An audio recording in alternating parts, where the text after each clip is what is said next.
एक दिन चाहिँ एउटा ठुलो जहाज चाहिँ समुद्रको यात्रा गरिरहेको हुन्छ।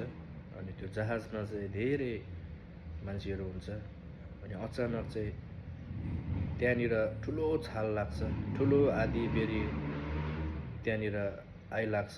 अनि त्यो आँधीबेहरीहरू आइलाग्दाखेरि त्यो छालहरू ठुलो आएको कारणले गर्दाखेरि चाहिँ त्यहाँनिर जहाजको दुर्घटना हुन्छ।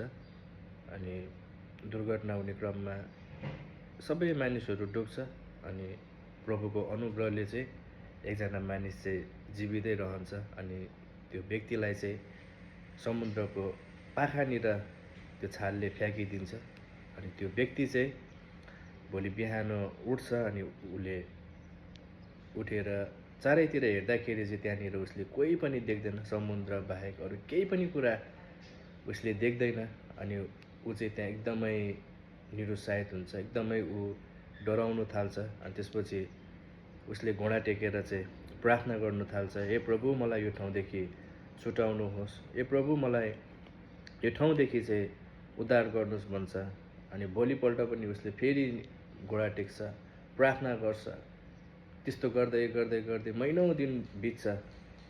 अनि त्यो व्यक्तिले चाहिँ त्यहाँ रहेर जिउनलाई सिक्छ। अनि उसले चाहिँ माछाहरू खाएर आफ्नो पेटलाई भरिदिन्थ्यो, आफ्नो पेट भर्थ्यो। अनि उसले एक दिन चाहिँ काठहरू दाउराहरू बटुलेर चाहिँ जहाजको त्यो केही टुक्राहरू केही भागहरू लिएर चाहिँ उसले त्यहाँनिर एउटा सानो काठको घर बनाउँछ।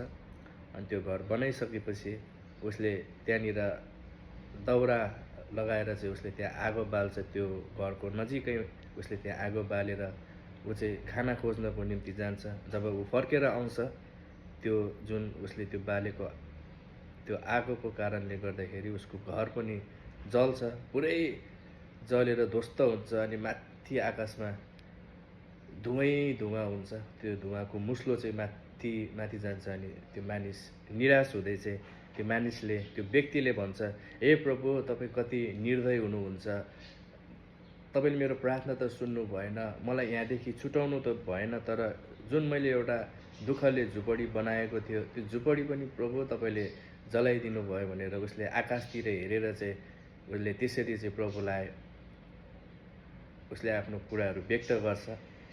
अनि ऊ त्यत्तिकैमा ऊ निदाउँछ।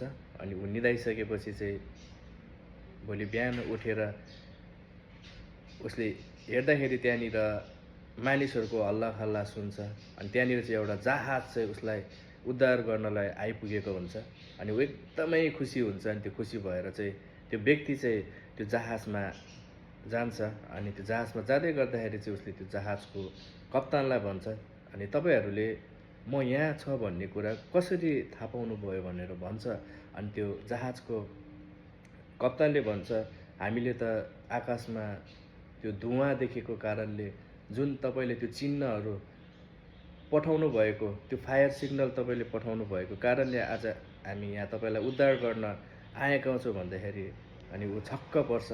अनि उसले ती कुराहरू सम्झिन्छ, जब जुन दिन त्यो घर जलेको थियो। अनि उसले त्यो सम्झिँदै गर्दाखेरि चाहिँ अनि प्रभुलाई उसले सम्झिन्छ। अनि उसले चाहिँ भन्छ, प्रभुको योजना चाहिँ साँच्चै नै मेरो योजनाभन्दा चाहिँ ठुलो छ भनेर। अनि उसले प्रभुलाई धन्यवाद दिन्छ। अनि साँच्चै नै आज मैले भन्न चाहेको चाहिँ, आज परमप्रभुले तपाईँ र मेरो निम्ति असल योजना बनाउनुहुन्छ। उहाँले तपाईँ र मलाई कहिले पनि निराशामा पार्न दिनु हुँदैन। आज हाम्रो जीवनमा भलाइ हुनसक्छ, कष्टहरू, दुःखहरू, पीडाहरू आउन सक्छ। त्यो कष्ट, त्यो दुःख अनि त्यो पीडा नै तपाईँको जीवनको खास बनिदिन्छ, तपाईँको जीवनको असल उद्देश्य बनिदिन्छ। अनि मैले भन्न चाहेको चाहिँ, परमप्रभुले तपाईँ र मेरो निम्ति असल योजना बनाउनुहुन्छ। अनि यिर्मया 29:11 भन्दछ, जुन योजनाहरू मैले तिमीहरूका निम्ति बनाएको छु ती म जान्दछु, परमप्रभु भन्नुहुन्छ, ती तिमीहरूका उन्नतिको निम्ति हुन्, नोक्सानीको निम्ति होइन, तिमीहरूलाई आशा र भविष्य दिनलाई। हेर्नुहोस् त, आज परमप्रभुको योजना चाहिँ तपाईँ र मेरो निम्ति असल छ, तपाईँ र मेरो उन्नतिको निम्ति। उहाँले तपाईँ र मलाई नोक्सानी गर्नको निम्ति योजनाहरू बनाउनु हुँदैन। तपाईँ र मेरो असल भविष्य बनाउनको निम्ति चाहिँ परमप्रभुले चाहिँ त्यो योजनाहरू बनाउनुहुन्छ। अनि बाइबलमा पनि धेरै पात्रहरू हुनुहुन्छ। योसेफको जीवनलाई हेर्दै गर्दाखेरि उसको जीवनमा धेरै कष्टहरू भयो। आफ्नै दाजुभाइले उसलाई खाल्टोमा हालिदियो। अनि त्यो समस्याहरू भएर जाँदै गर्दाखेरि योसेफ चाहिँ एक दिन मिश्र देशको शासक बनिदिन्छ। त्यहाँनिर चाहिँ योसेफको जीवनमा परमप्रभुको ठुलो योजना हुन्छ। परमप्रभुको ठुलो अनुग्रह योसेफमाथि हुन्छ। आज त्यो सङ्कष्ट, त्यो दुःख नै अनि उसको जीवनको खास बनिदियो। आज मैले भन्न चाहेको, तपाईँ निराशा नहुनुहोस्, तपाईँले हिम्मत नहार्नुहोस्। परमप्रभु तपाईँको साथमा हुनुहुन्छ। परमप्रभुले सधैँ नै तपाईँ र मेरो निम्ति असल योजना बनाउनुहुन्छ। आज हामीले यो कथाबाट जान्नुपर्ने कुरा चाहिँ परमप्रभुको योजना तपाईँ र मेरो योजनाभन्दा चाहिँ ठुलो छ, महान छ।